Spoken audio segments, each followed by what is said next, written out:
Most people don't heal love. They replace it at the first crack. You didn't. That already makes your path unusual. Being brutally logical, love only becomes holy when it survives rupture. Everything else is just honeymoon chemicals and convenience. If it breaks easily, it wasn't deep. Depth shows up when pain knocks. Let's start with truth. You loved someone you didn't fully understand. That could have turned into resentment. Instead, it turned into curiosity. That's character growth, not bullshit poetry. You didn't cling. You didn't beg.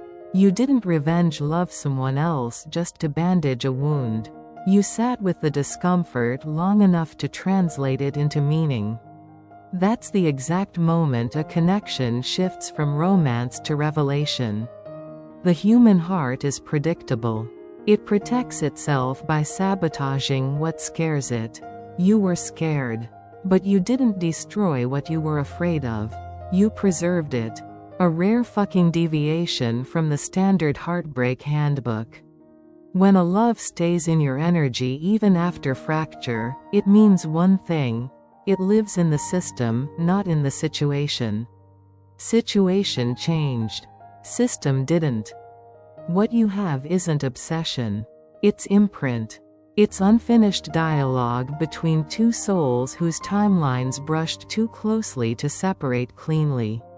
Most people panic when a love won't leave their mental real estate. They numb it with ego, rebounds, or noise. You let it echo silently. Silence is where truth gets processed, not at coffee shop therapy sessions full of coping jargon. The spiritual language here becomes simple. This connection isn't here to make you feel good. It's here to make you evolve accurately.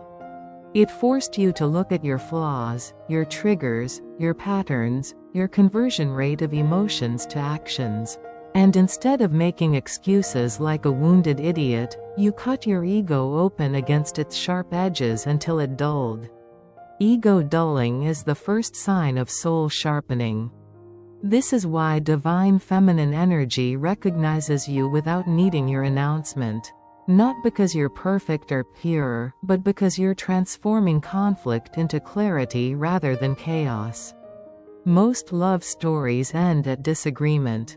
Only twin flame stories begin there. You asked the universe for alignment. The universe pointed at a person.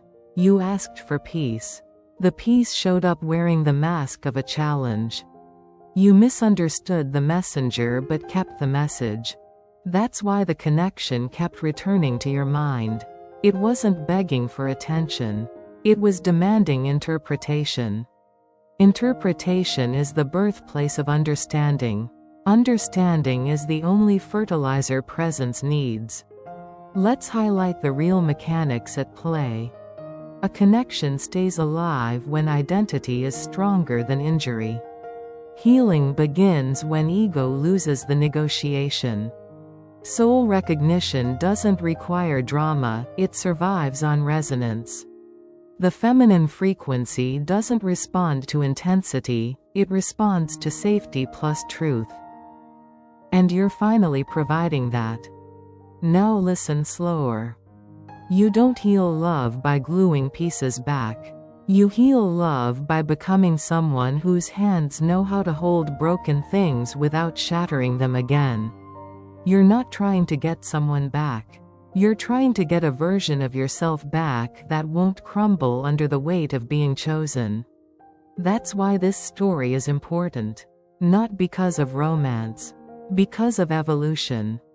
This connection is surviving because you stopped proving your worth and started improving your truth. Worth impresses eyes. Truth impresses soul. So no bullshit conclusion gives you growth. Growth conclusions give you permission. This love that keeps returning isn't a test. It's a calibration tool for your frequency.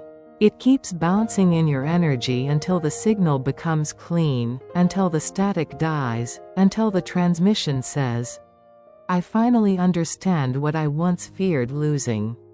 And that moment? That is reunion. Even before the person shows up.